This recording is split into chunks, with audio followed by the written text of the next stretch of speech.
Shalom, salam optimis karena Tuhan ada. Kita bersyukur di akhir pekan ini atas kemurahan Tuhan. Kita boleh berjumpa kembali di dalam renungan firman Tuhan. Dan saya percaya setiap kebenaran firman Tuhan tidak saja memotivasi setiap kita, tetapi mengubahkan hidup kita. Bahkan yang sakit pun akan dipulihkan oleh Tuhan, yang lemah pun akan dikuatkan di dalam Tuhan. Oleh karena itu, sebelum kita bersama-sama merenungkan firman Tuhan, mari kita satu hati di dalam doa. Mari kita berdoa. Bapa di sorga, terima kasih, kami mengucap syukur oleh karena kemurahan-Mu kami diizinkan untuk melewati sepekan ini. Dan saat ini ya Tuhan, kami mau merenungkan firman Tuhan. Kiranya kebenaran-Mu dapat menuntun, meneguhkan, menguatkan setiap kami. Dan Roh Kudus singkapkan rahasia firman di sore hari ini. Demi nama Kristus Yesus Tuhan dan Juru Selamat, kami berdoa. Haleluya, haleluya, amin. Bapak Ibu Saudara, firman Tuhan yang akan kita renungkan bersama pada sore hari ini terdapat di dalam Hakim-Hakim pasal yang ke-16 ayatnya yang ke-20. Hakim-Hakim pasal yang ke-16 ayatnya yang ke-20. Saya akan bacakan bagian firman Tuhan ini. Seperti yang sudah-sudah, aku akan bebas dan akan meronta lepas.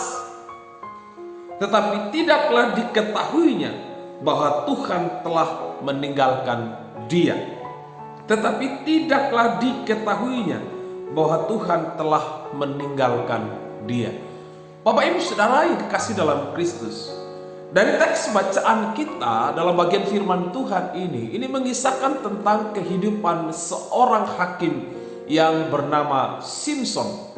Simson adalah seorang nasir Allah. Bahkan sejak dalam kandungan Allah sudah menetapkan dia sebagai seorang nasir Allah, sebagai seorang utusan Allah, sebagai seorang pemimpin, sebagai seorang penyambung lidah Allah. Bapak Ibu Saudara, ini sebuah kepercayaan yang luar biasa yang Allah berikan kepada Simson. Tidak ada seorang pun yang bisa mengalahkan Simson ketika Simson menjaga kehidupan, menjaga komitmennya di hadapan Tuhan.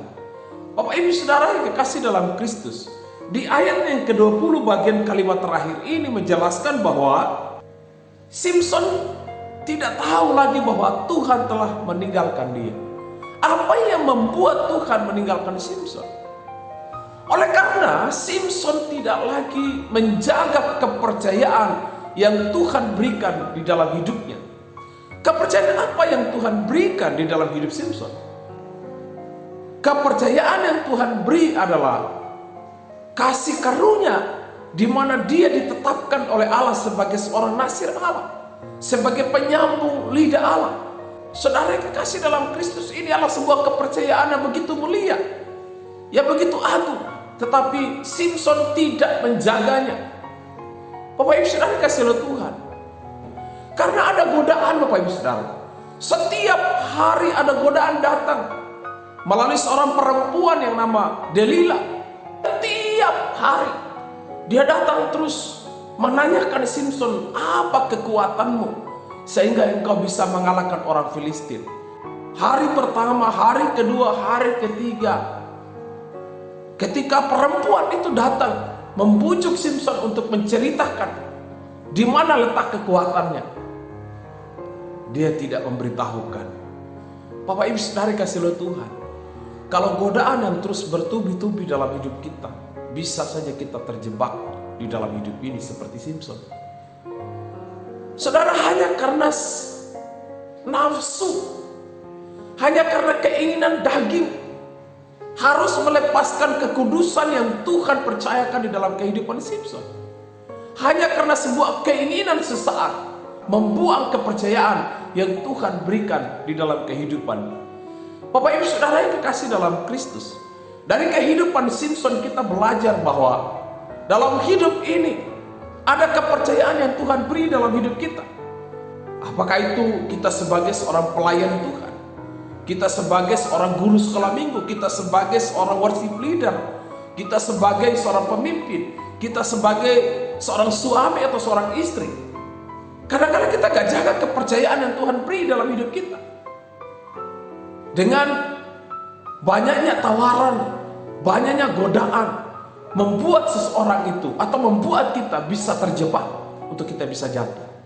Bapak Ibu Saudara yang kekasih dalam Kristus, dari pelajaran kehidupan Simson, mari kita perlu melihat diri kita supaya kita benar-benar tetap menjaga kepercayaan yang Tuhan beri di dalam hidup kita. Yang kedua, kita harus melawan godaan itu dengan firman Tuhan.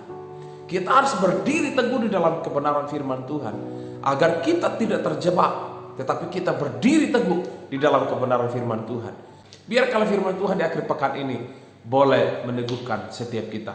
Mari kita berdoa. Bapa di surga, terima kasih, kami sungguh bersyukur buat firman-Mu di akhir pekan ini. Biarkanlah firman ini mengajar, menegur, menuntun kami supaya kami hidup sungguh-sungguh di dalam Tuhan. Kami berpegang teguh kepada kebenaran firman Tuhan.